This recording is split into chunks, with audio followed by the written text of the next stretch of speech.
There is a man history has never forgiven. He was exiled, tortured, stripped of everything he built. And yet, 500 years after his death, the most powerful people on earth still read his words in secret. Politicians, CEOs, generals, negotiators. They don't quote him in public. They use him in private. His name was Niccolò Machiavelli. And what he wrote was not evil. It was true.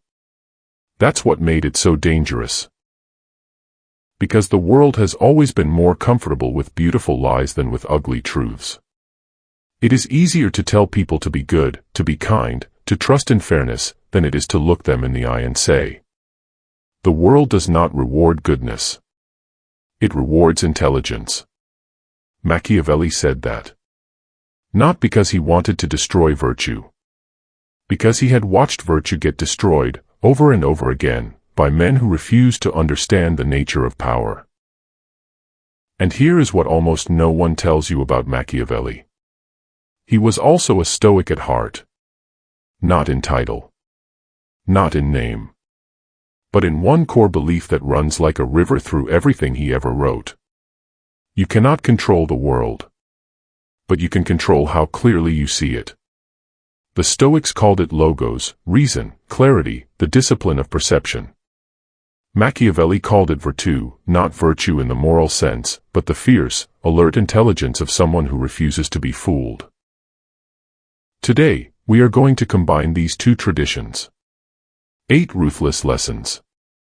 From a man who was willing to tell the truth when everyone else chose comfort. And if you listen, really listen, not just with your ears but with the part of you that already knows these things to be true, your life will never look the same. Lesson 1. Most people are asleep, and they will resent you for waking up. Machiavelli opens the Prince with an observation so brutal it reads like a wound. Men are so simple, and so subject to present necessities, that he who seeks to deceive will always find someone who will allow himself to be deceived. Read that again. He is not talking about the foolish. He is not talking about the uneducated. He is talking about everyone, including you, including me, in those moments when we choose comfort over clarity, when we accept the story we are told because questioning it would cost us too much. Most people are not living their lives. They are performing them. They have been handed a script: go to school, follow the rules, be agreeable, don't make waves, trust the system, and they recite it faithfully, day after day, waiting for a reward that may never come. And here is the Stoic layer that Machiavelli never said but Marcus Aurelius did. The first rule is to keep an untroubled spirit. The second is to look things in the face and know them for what they are. To look things in the face. Not as you wish they were. Not as you were told they are. As they are. The moment you begin to do this, the moment you start seeing clearly, something strange happens. The people around you become uncomfortable. They sense that you have stepped outside the shared dream. And because human beings are tribal by nature, the dreamer who wakes up is experienced as a threat. They will not attack your logic.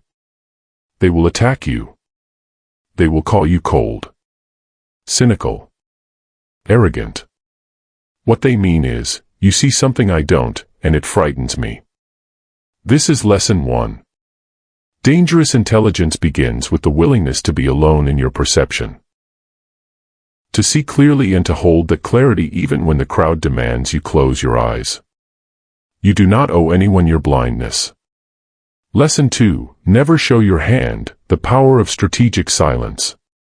There is a scene that Machiavelli describes, not in The Prince, but in his private letters, of watching a Florentine diplomat lose an entire negotiation not because his position was weak, but because he talked too much. He revealed everything. His fears. His fallback. His desperation. The other side simply waited. And then took everything. Machiavelli wrote afterward, "The lion cannot protect himself from traps, and the fox cannot defend himself from wolves. One must therefore be a fox to recognize traps, and a lion to frighten wolves." The fox does not announce its movements.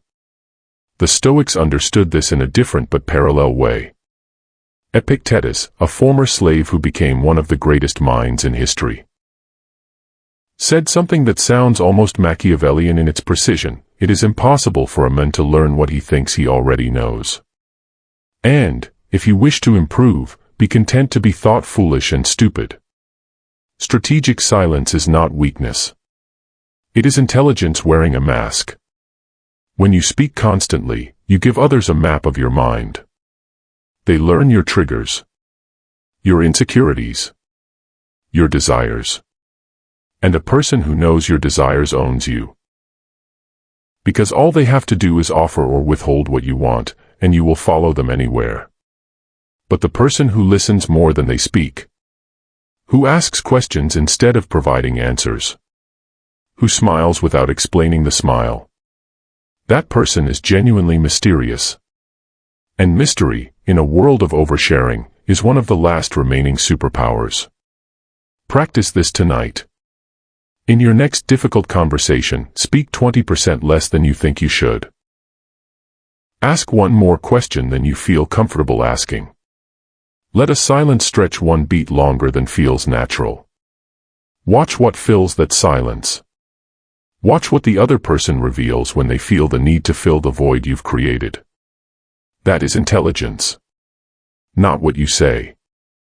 What you learn. Lesson 3. Understand human nature, or be destroyed by it.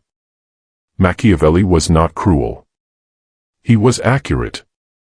And the most accurate thing he ever wrote, the observation that has outlasted every empire, every dynasty, every revolution, is this: men sooner forget the death of their father than the loss of their patrimony.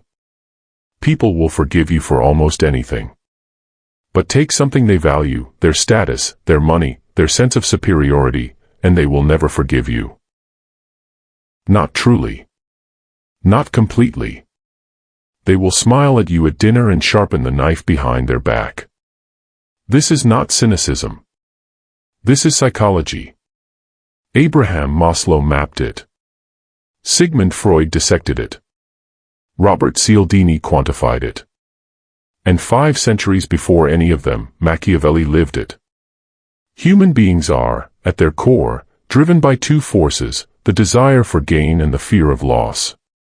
But here's the revelation that most people miss. The fear of loss is always stronger. This is called loss aversion, and modern behavioral psychology has proven it with mathematical precision. Losing something hurts approximately twice as much as gaining something of equal value feels good. Which means, if you truly want to understand why people behave the way they do, stop asking what they want. Ask what they are afraid of losing. The manager who micromanages. Afraid of losing control. The friend who undermines your success. Afraid of losing their sense of superiority. The partner who picks fights over nothing.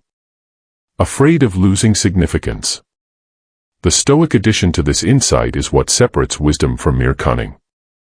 Marcus Aurelius wrote, "When you wake up in the morning, tell yourself, the people I deal with today will be meddling, ungrateful, arrogant, dishonest, jealous and surly. But I have seen the beauty of good, and the ugliness of evil, and have recognized that the wrongdoer has a nature related to my own." You understand human nature. Not to exploit it, but so it no longer has the power to blindside you. Lesson 4. The world rewards appearance. Master the art of how you are perceived. This lesson will make you uncomfortable, because it contradicts everything you were taught about authenticity. Machiavelli wrote, "Everyone sees what you appear to be, few experience what you really are."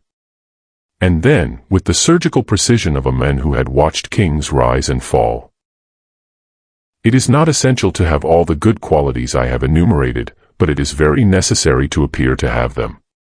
Now, before you close this video, before you dismiss this as a moral manipulation, I want you to sit with something. You already know this is true. You have dressed differently for a job interview than you would for a Saturday at home. You have spoken more carefully in front of people you wanted to impress. You have chosen what to share on social media and what to keep private. You are already managing perception. The question is not whether you are doing it. The question is whether you are doing it consciously, or whether you are leaving your reputation to the chaos of accident.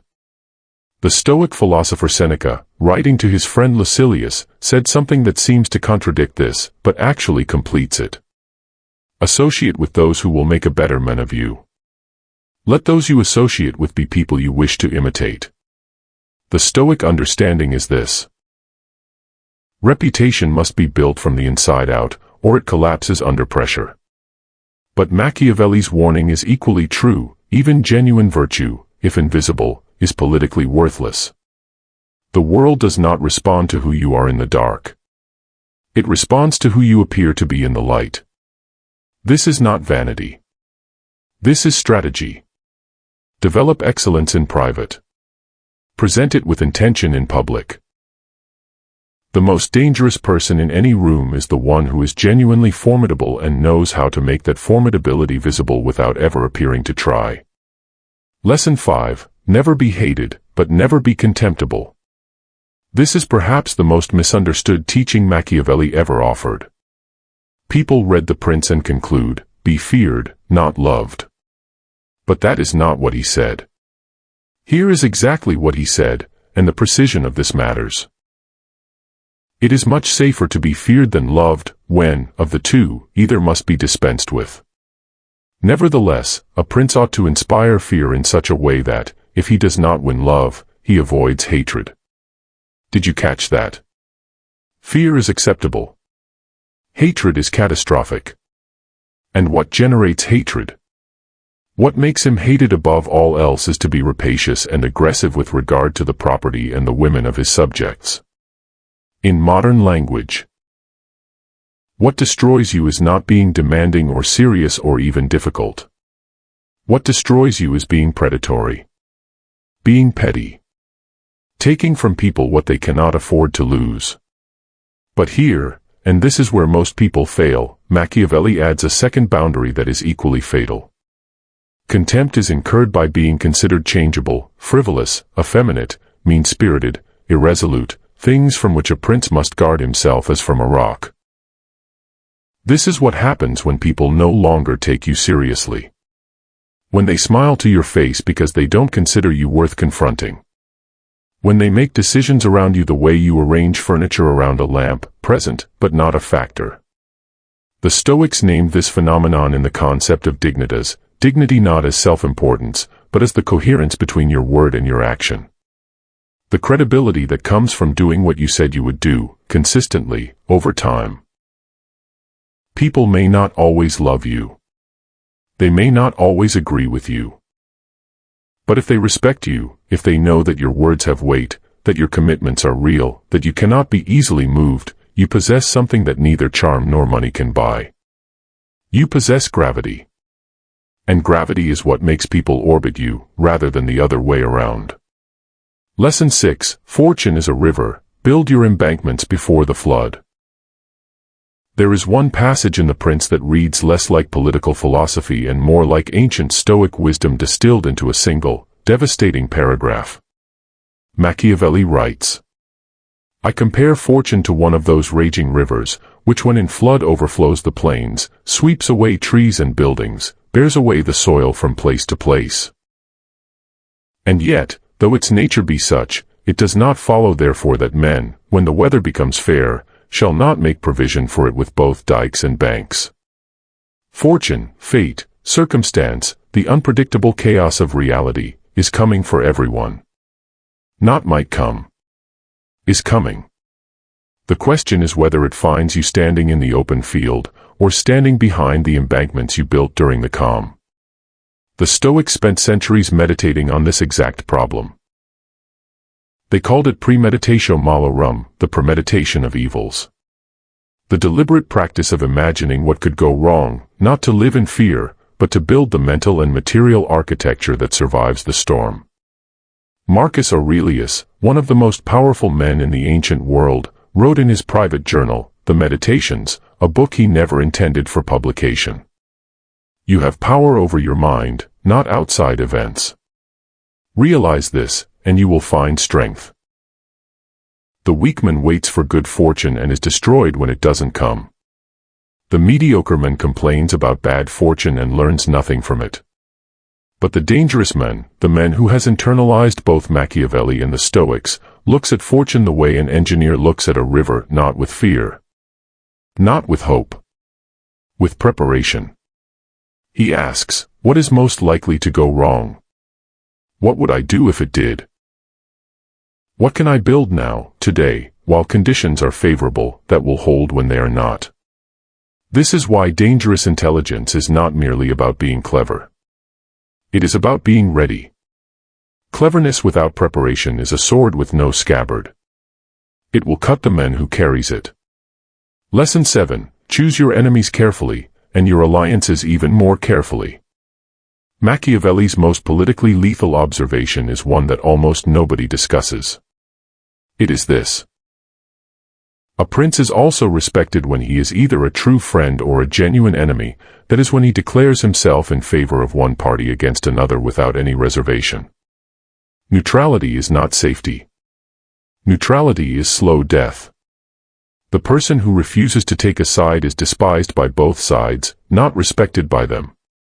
Because neutrality signals not wisdom, but weakness. Not balance, but the absence of conviction.